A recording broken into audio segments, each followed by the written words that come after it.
o texto de Lucas, capítulo 19. Nós estamos na narrativa da viagem, né? Terminando, aliás, a parábola das 10 minas, a partir do verso 11. Lucas 19, 11. Eu vou ler esse texto até o 27. Diz assim: E ouvindo eles estas coisas, Jesus propôs uma parábola, visto estar perto de Jerusalém, e lhes parecer que o reino de Deus havia de manifestar-se imediatamente. Então disse: certo homem nobre partiu para uma terra distante com o fim de tomar posse de um reino e voltar. Chamou 10 servos seus, confiou-lhes 10 minas e disse-lhes: negociai até que eu volte. Mas os seus concidadãos o odiavam e enviaram após ele uma embaixada, dizendo: não queremos que este reine sobre nós. Quando ele voltou, depois de haver tomado posse do reino, mandou chamar os servos a quem dera o dinheiro, a fim de saber que negócio cada um teria conseguido. Compareceu o primeiro e disse: Senhor, a tua mina rendeu 10. E respondeu-lhe o Senhor: muito bem, servo bom, porque foste fiel no pouco, terás autoridade sobre 10 cidades. Veio o segundo, dizendo: Senhor, a tua mina rendeu 5. A este disse: terás autoridade sobre 5 cidades. E veio então outro, dizendo: eis aqui, Senhor, a tua mina, que eu guardei embrulhada num lenço. Pois tive medo de ti, que és homem rigoroso, tiras o que não puseste, ceifas o que não semeaste. E respondeu-lhe: servo mau, por tua própria boca te condenarei. Sabias que eu sou homem rigoroso, que tiro o que não pus e ceifo o que não semeei? Por que não puseste o meu dinheiro no banco?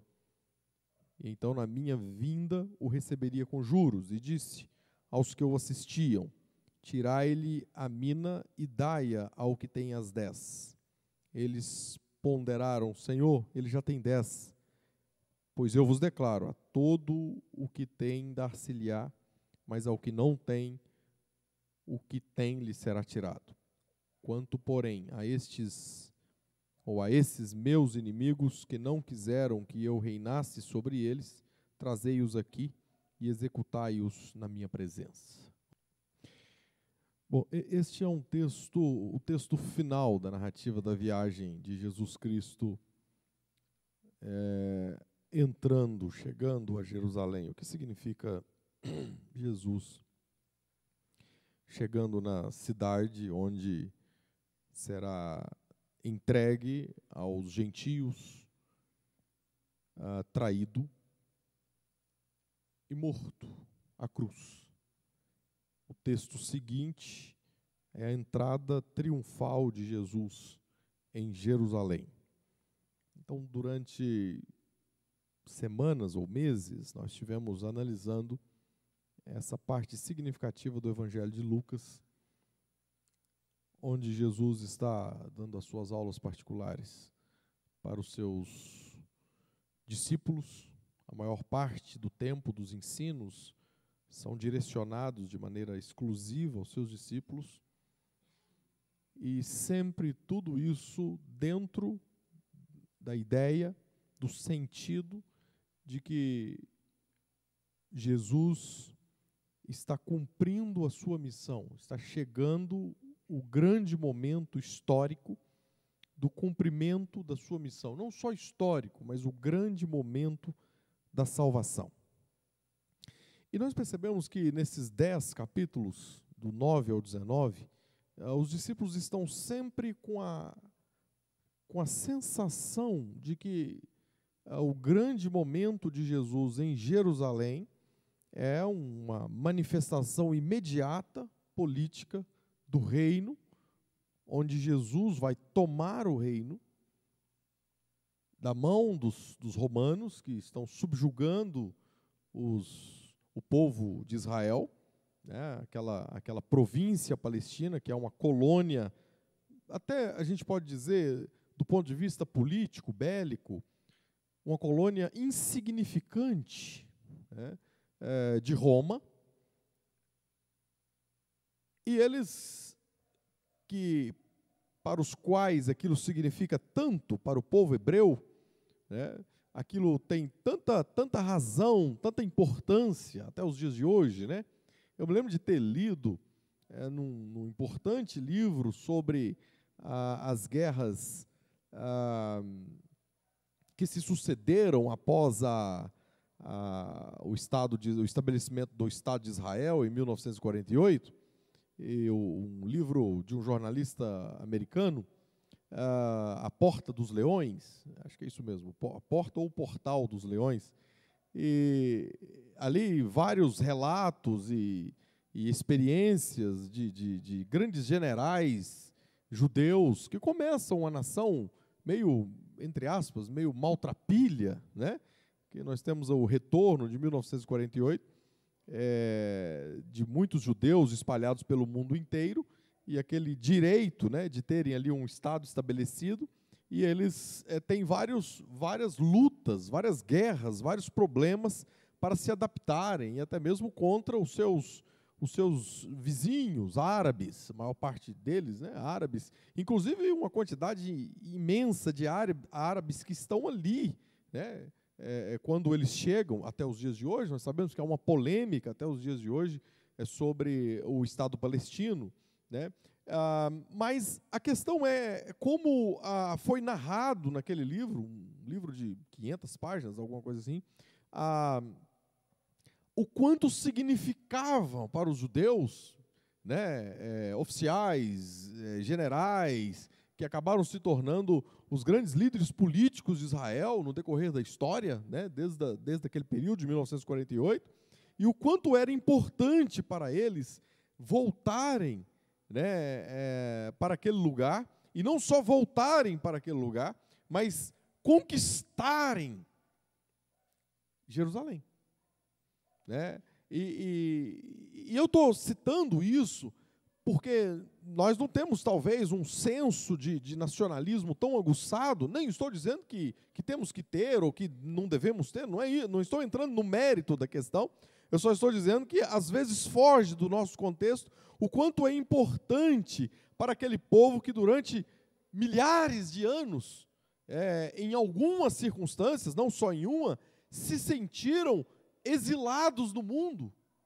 E se sentem até hoje, alguns espalhados pela Europa, pelo mundo inteiro, né? Sempre sendo vistos, segundo eles, na perspectiva dos exilados. E chegar àquele país, e chegar àquela cidade, a cidade de Davi, né, significa para eles, e um dos mais importantes líderes da história dessa restauração do Estado israelense, ele narra, porque ele era um político, um general, um poeta, um escritor, um jornalista, uma pessoa muito capacitada, e ele narra com acessibilidade difícil de encontrar, né, cada passo que ele estava ali, né, cada chegada, cada nova porta alcançada naquela cidade murada, ou ainda partes arruinadas, no que diz respeito ao que havia sido na história, né, a grandeza e a beleza daquela cidade, o quanto isso era importante para eles, e talvez numa perspectiva que nós não temos. Porque, de repente, para nós, deixa de ter importância a nossa nação, se porventura nós formos tratados ou aceitos ou acobertados com dignidade por uma outra nação, e pronto, o brasileiro se sente bem em qualquer lugar, e acabou. E tá bom, esse é o meu lugar a partir de agora. Mas isso não é assim, e na consciência destes, a ideia era de que, como em 1948, que na verdade ocorre a tomada de Jerusalém, algumas décadas depois, porque primeiro eles chegam, né, e têm o direito de se estabelecerem naquelas terras, mas depois de se estabelecerem na cidade de Jerusalém, é uma outra guerra. Tivemos várias guerras chamadas ali de a Guerra dos 6 Dias, dentre outras, né? A própria Guerra de Independência, o que nem aconteceu uma Guerra de Independência, mas a independência do Estado israelense foi algo tão grande para eles, que alguns pequenos conflitos, do ponto de vista global, né, alguns pequenos conflitos que ocorreram ali, eles chamaram de Guerra de Independência. Nós nos tornamos independentes a partir de suor, de sangue, de luta. E aqui, essa parábola, né, ouvindo eles essas coisas, Jesus propôs uma parábola, visto estar perto de Jerusalém, e lhes, aos discípulos, parecer que o reino de Deus havia de manifestar-se imediatamente, o reino político.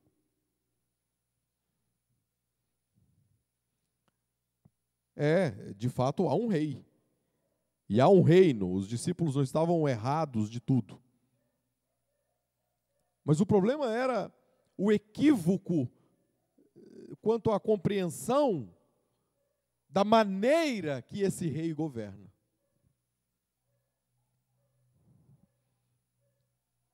E é uma maneira absolutamente diferente. Inclusive, na narrativa das viagens, nós não vemos Jesus governando. O reino de Deus significa o domínio de Deus sobre aqueles que estão debaixo desse domínio, né? Nós não vemos Jesus governando com espadas, mas com histórias.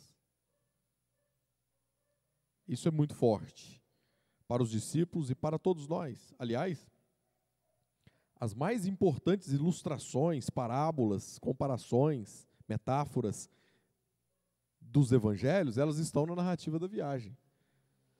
As que de maneira mais incisiva nos ensinam sobre o que é o evangelho.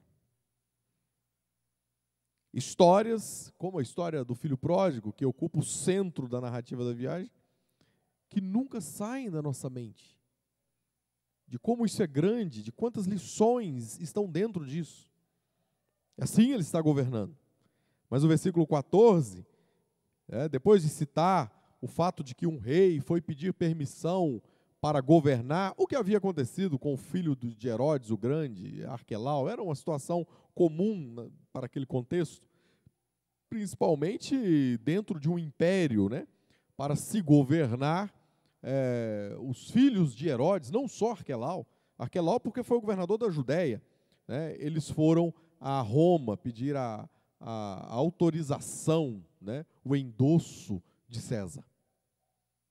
E Jesus pega essa situação e diz: um rei ou um homem nobre partiu para uma terra distante com o fim de tomar posse de um reino e voltar. Chamou 10 servos seus, confiou-lhes 10 minas e disse-lhes: negociais até que eu volte. Mas os seus concidadãos o odiavam, inclusive os judeus odiavam o filho de Herodes, Arquelau, exatamente por causa de coisas injustas, né, e até certas atrocidades praticadas por ele contra judeus. De uma só, ele matou 3.000 judeus. Eles odiavam aquele que foi pedir a autorização para ele herdar uma parte do reino de seu pai. Mas os seus concidadãos o odiavam e enviaram após ele uma embaixada dizendo a este que ele foi pedir autorização, eles enviaram um grupo dizendo: não queremos que este reine sobre nós. Grave isso. Porque isso é um tema central da Bíblia, da história bíblica. Deus nos quer, mas nós não queremos Deus. Deus nos quer, somos criados por Deus, para Deus, e Ele está decidido a nos recuperar. Mas não queremos Deus, porque queremos ser nossos próprios deuses. Essa é a razão elementar. A serpente prometeu: sereis como Deus, em Gênesis 3:5, dizendo a Eva: no dia que comerdes deste fruto, sereis como Deus, ou deuses, ou Deus mesmo, né, o próprio Deus. E a verdade é que a humanidade acreditou desde aquele momento nas ilusões da serpente. Isso é uma síndrome espiritual humana. Nós acreditamos na ilusão da serpente. Nós acreditamos que esta glória pode ser e deve ser nossa. Essa, aliás, é a marca, talvez ainda mais do que na Renascença, do Iluminismo. Nós acreditamos que as mãos humanas, que o homem pode fazer a coisa da melhor forma possível. E Deus assim se torna entre aspas, o rival da humanidade. O negócio divino é um negócio diferente ou desinteressante por essa humanidade que acredita na ilusão da serpente. Vocês podem ser como deuses ou como Deus. Mas o versículo 15 diz: quando ele voltou, depois de haver tomado posse do reino, mandou chamar os servos a quem dera o dinheiro, a fim de saber que negócio cada um teria conseguido. Olha isso, quando ele voltou, depois de tomar, ou de ter tomado posse do reino, ou seja, nós não queremos que este homem governe sobre nós, mas ele está governando de qualquer forma. Ele foi e voltou com a autorização daquele que está acima para governar. O reino está aqui e nós estamos inseridos nele e Deus governa. Mesmo se queremos ou não, se concordamos ou não. Portanto, a partir daqui, do final do versículo 15, nós temos algo que nos ensina que devemos compreender como devemos participar desse reino, considerando que ele reina, ele governa. Então, como nós devemos participar disso? Qual deve ser a nossa participação? E a parábola nos ensina que ele confiou àqueles 3 homens a continuação do seu trabalho quando ele foi. Ele chamou 3, eu disse 3, é porque eu estou comparando com Mateus, na verdade são 10. Chamou 10 servos seus, confiou-lhes 10 minas e disse-lhes: negociai até que eu volte. Ou seja, eu volto, e quando eu voltar, eu quero ver como está aquilo que eu confiei a vocês. E o que ele confiou? Que vocês façam o que eu fazia. Isso do ponto de vista dos princípios, das virtudes cristãs, que vocês se dediquem ao que eu me dedico, aos negócios desse reino. Ao negócio de perdoar, de falar como ele falava, de orar como ele orava, de buscar a bondade como ele buscava. É isso que é a grande lição, a grande aplicação para nós. Então, a partir do versículo 16, e compareceu o primeiro e disse: Senhor, a tua mina rendeu 10. Ele nem atribui para si nenhum tipo de sucesso, de capacidade própria, ele só diz que rendeu. E ele dá a ele, esse senhor, esse homem nobre, que agora se torna o rei daquela região, daquele lugar. Muito bem, servo bom, porque foste fiel no pouco, terás autoridade sobre 10 minas. E o segundo disse que havia rendido também um percentual, né, de 5, de 10, rendeu 5. 50%. E a este disse: terás autoridade sobre 5 cidades. Veio então o outro dizendo: eis aqui, Senhor, a tua mina, que eu guardei embrulhada num lenço. Essas minas representam o Evangelho. Essas minas representam o Evangelho. Prestem atenção no que nós estamos dizendo e inclusive na conexão com tudo que nós ouvimos até aqui, representam o Evangelho durante a ausência do Senhor.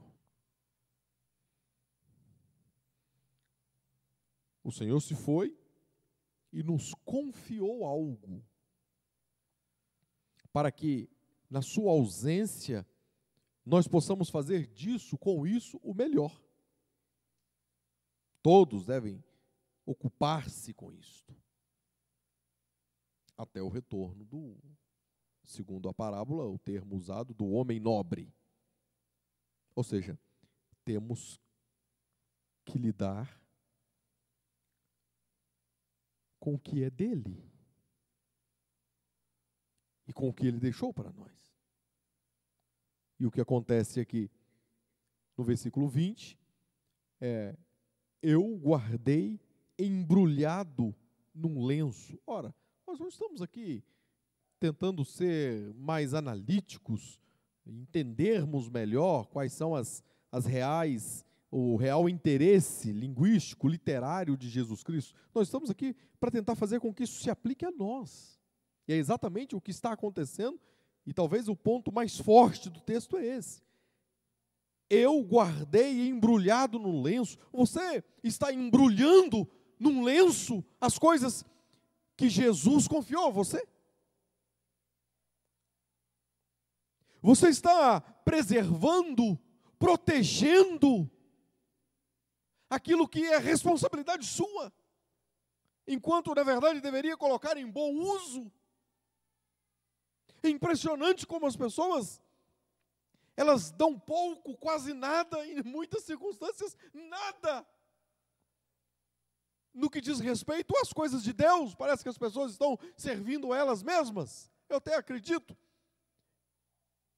que sim, nós somos servos, mas a maior parte do nosso tempo somos servos de nós mesmos.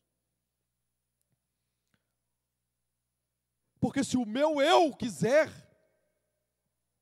comprar, comer, se dar bem, ter um projeto melhor, eu atendo o meu eu, é como se eu fosse dois. Eu me abstraio, eu saio de mim e faço um projeto para atender eu mesmo, a mim mesmo. E aquilo que foi confiado a mim da parte do homem nobre, da parte do rei, eu embrulho. Não, eu não vou me ocupar com isso aqui não, até porque eu corro risco, né? Ou corro riscos de perder isso. E Jesus disse, você poderia ter colocado isso numa banca. Eu estou dizendo banca porque o conceito de banco aqui é um conceito bem diferente daquilo que nós compreendemos nos dias de hoje. Não, Jesus não estava estimulando o ganho através do juro, do lucro, exorbitante, abusivo, absolutamente. Até porque não é uma parábola sobre isso, que é sobre o reino. Mas existia, sim, as possibilidades de se colocar isso na mão de alguém, como as bancas, daí a ideia de banco, né? As bancas de câmbio que existiam em Israel, e não tinha necessariamente um caráter negativo nisso, porque só se comprava o animal do sacrifício com o dinheiro específico do templo, né? Então, qualquer estrangeiro, seja judeu, gentio, que quisesse ali trocar o dinheiro nas suas peregrinações, que era o comum em Israel, eles deveriam buscar o dinheiro do templo, fazer o câmbio, né, do dinheiro do templo para comprar o animal do sacrifício. Repito, não tinha nenhum problema quanto a isso. Como assim comprar o animal do sacrifício? Ora, comprar o animal do sacrifício, porque o sujeito que vinha de muito longe, ele não ia ficar trazendo um novilho, né, uma ovelha de tão longe, viagens a pé, navio, coisas assim. Então ele poderia sim comprar ali. Então existia esse câmbio, essa possibilidade ali de se deixar o dinheiro ali e de uma maneira óbvia e mínima, pelo menos, o dinheiro ter ali algum tipo de atualização, e o mínimo poderia se ganhar se você não tivesse toda essa preguiça, todo esse desinteresse, ou todo esse medo de riscos, né, como nós temos às vezes em relação ao Evangelho, às coisas de Deus. O homem nobre nos entregou algo, e que saibam todos, ele retornará. E a parábola está dizendo, a última da narrativa da viagem, nós teremos que prestar contas. É exatamente isso. Olha, se você fizer estou terminando aqui, uma análise geral, você vai perceber que não se fazem comentários, são 10 empregados, não se fazem comentários sobre 7 deles. E pouca atenção se dá para os primeiros, para os 2 primeiros.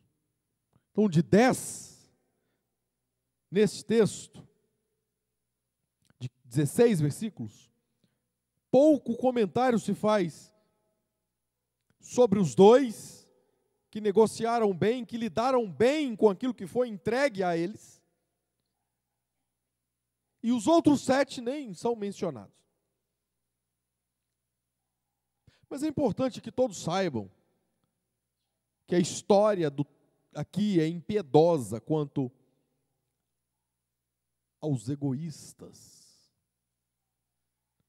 a quem o Eugênio Peterson chama de minimalistas, aqueles que vão diminuindo as importâncias ou aquilo que realmente importa.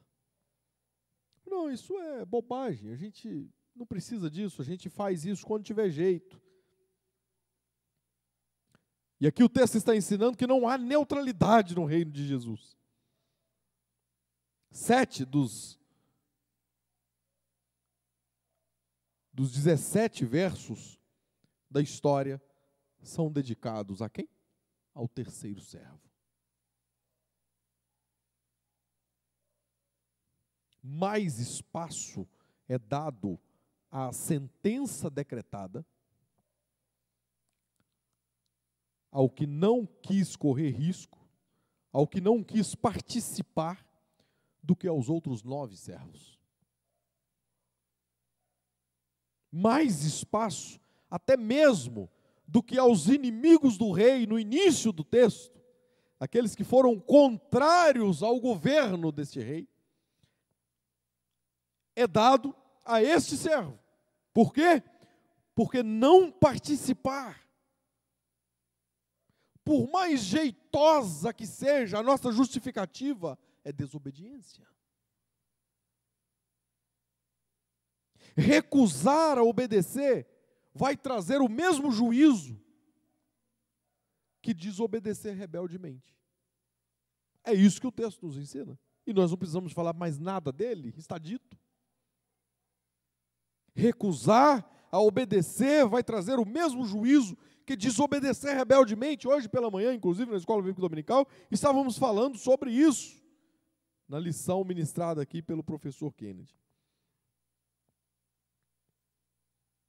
O juízo decretado pelo profeta Ezequiel, que Deus faz questão de enfatizar. Mesmo, alguém perguntou, mesmo sabendo Deus que eles não ouviriam? Sim. Ou não atenderiam, ou não dariam a mínima para aquele discurso, para aquela palavra profética? Sim.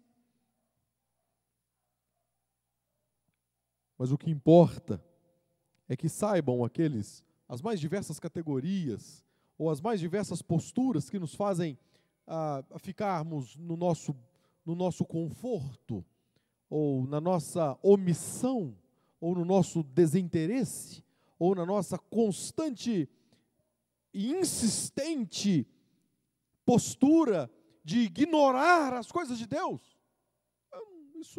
Isso não me diz respeito, eu não tenho interesse nisso. E aí o sujeito pega aquilo que foi deixado a ele e embrulha no lenço. E na volta do Senhor ele abre o lenço, está lá, tudo lá, do mesmo jeito. E o que Jesus está dizendo, o que o Senhor, o homem nobre, está dizendo, e Jesus está querendo ensinar para nós mas você não poderia ter feito o mínimo?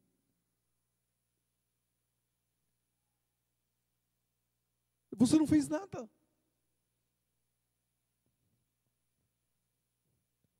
Não embrulhe o que foi deixado a você. Feche seus olhos. Senhor Deus,